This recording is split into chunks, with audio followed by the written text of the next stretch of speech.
Hey, my name is Valerie Webb. I'm Gracie Webb's mother. As you know, if you've seen my husband's video, Gracie was born with spina bifida. However, when I was pregnant with her, we did not know that she was going to have spina bifida. It was a big shock. I thought the whole time that it was going to be a natural delivery and that everything was good. I went to the hospital. I was like 4.5 centimeters, and I was pushing, and then they wheeled me over into the delivery room, and anyway, so Rich was in there,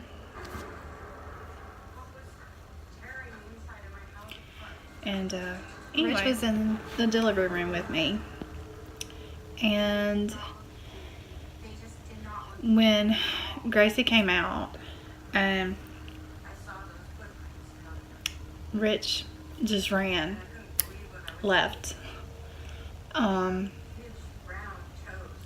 then so I knew something was going on.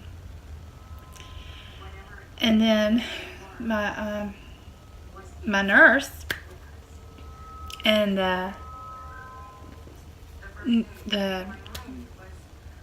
nursery nurse, their eyes were just big, like in shock. And they grabbed Gracie and they didn't let me see her. But my doctor ran out of the delivery room and couldn't find out she had gone to check my chart. So all I had was a tech in there with me.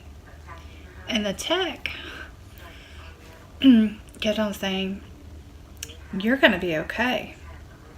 You're going to be okay." And I was like, well, screw me. What's going on with my baby?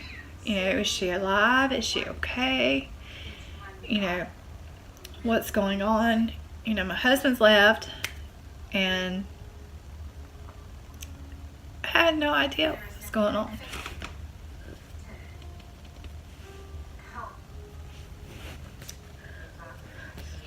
And anyway, so then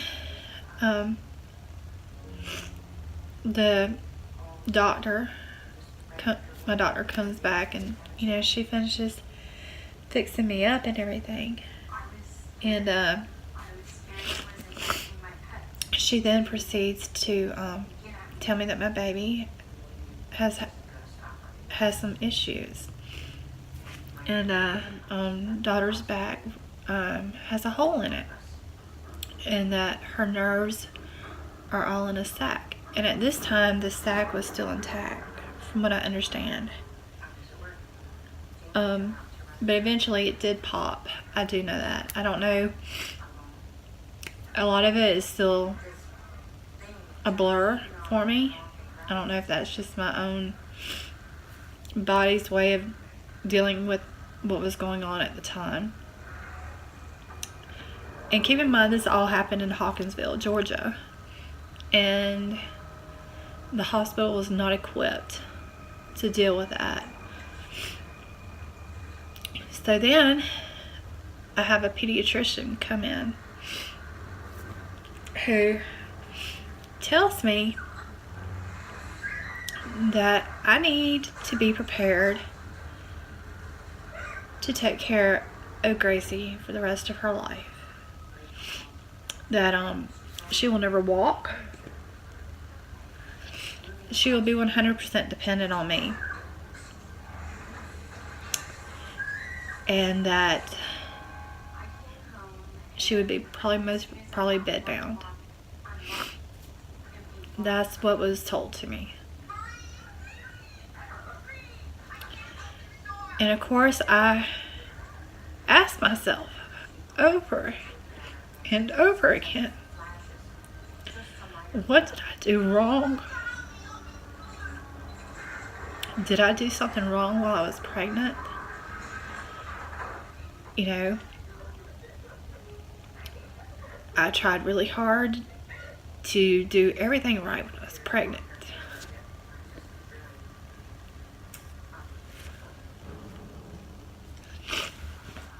And I just, you know, to this day, I sometimes question myself. But anyway, so I had to stay at the hospital until 6 a.m. the following morning. She was born at 11 something.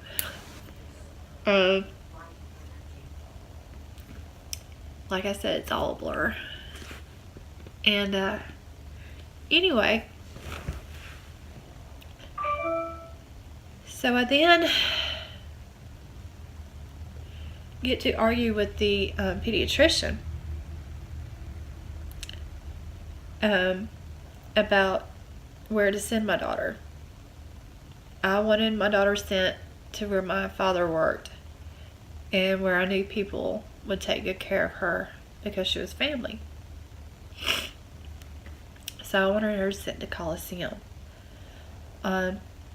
So they finally, after an hour and a half of arguing with me, they sent her to Coliseum, and that's where Rich and his mom and my dad and his dad went.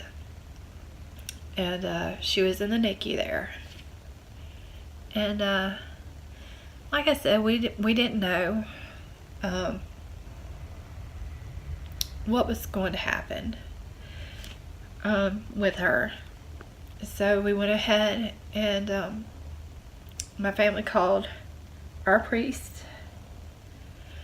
to do the anointing of the sick and to baptize her.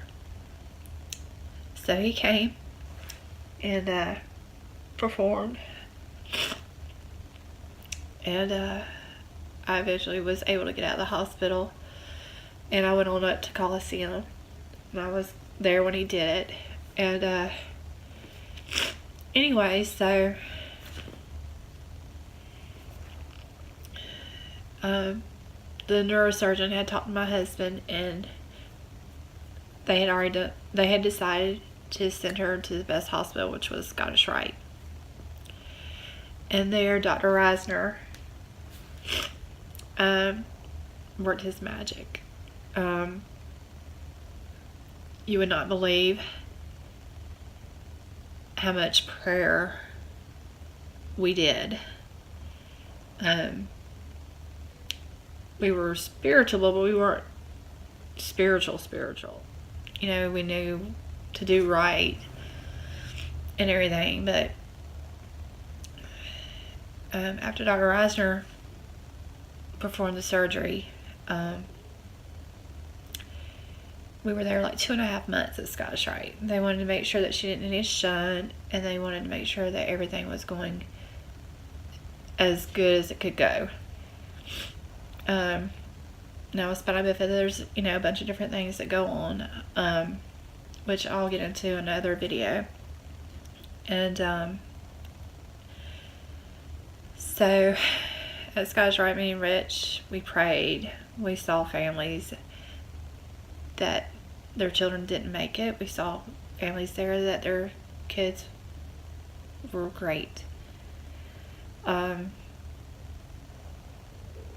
You come to learn that you really don't have any control over anything.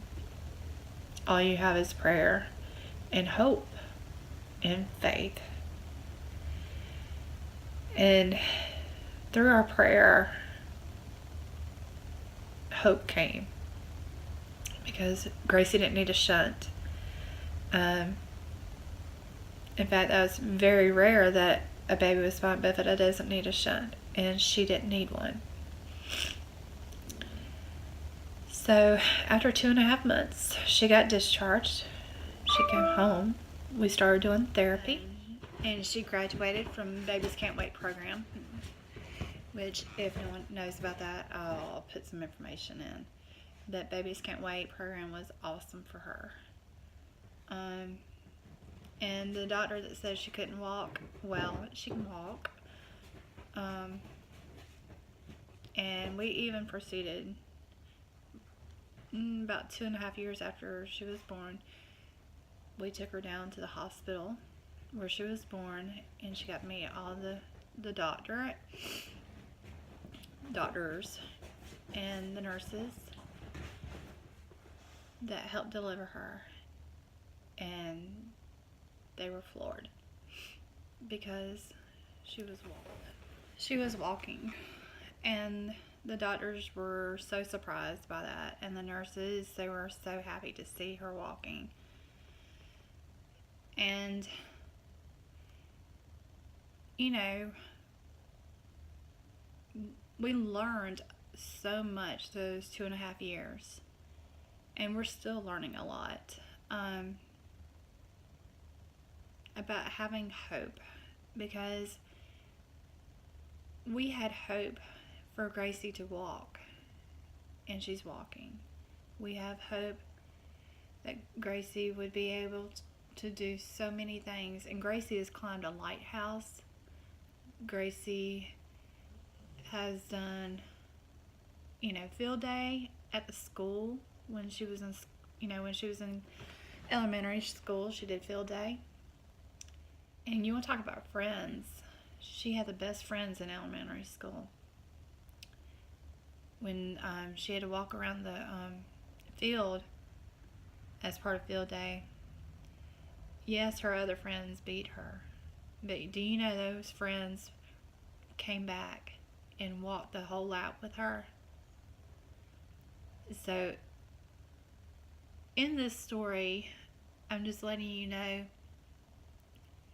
that through prayer and having faith and having hope, no matter what bad situation, or not really bad, just a different situation, through any situation really, if you pray and you have faith that God is working, and you don't always see Him working, you don't see the plan that He's got laid out, and we question that a lot, and we don't understand everything that He's got planned for us, but He's got the best intentions for us. You just have to have hope and faith,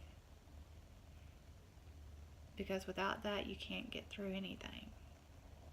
Gracie and Trip is the best big brother to Gracie you can ever imagine. I've never seen a brother have someone's back as much as he has hers, and vice versa.